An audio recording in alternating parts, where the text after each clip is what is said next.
করে নিতে হবে। ক্যালিব্রেশনটা হলো মিটারটা চেক করে দেওয়া।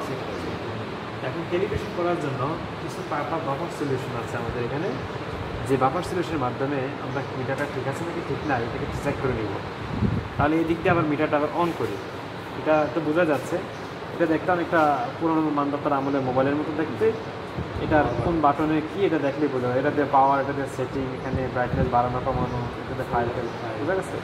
আমরা শিক্ষিত মানুষ, আমরা মোটামুটি জেনে যাই কোনটা কাজটা করি। এবার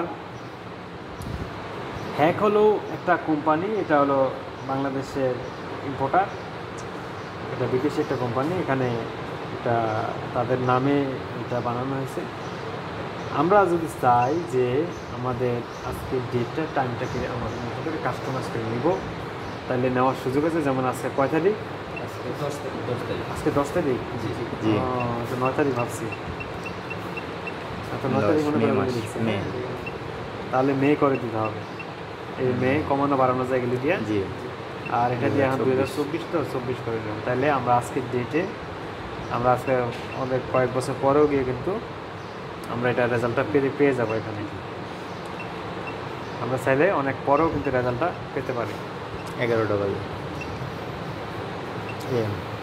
11টা বাজে, তাই না? আচ্ছা যেটা হোক, এটা হলেই হয়েছে। এম থাকলে এম, এই যে ওকে করে দিলে এখন টাইম টাইম। এখন বলতে চাচ্ছি মিটার যেই টেস্ট করব ওই টেস্টের প্রপ কানেকশন করার জন্য। তাহলে আমরা যেহেতু পিএস করবো, তাহলে পিএস প্রপটা কানেকশন দেবো।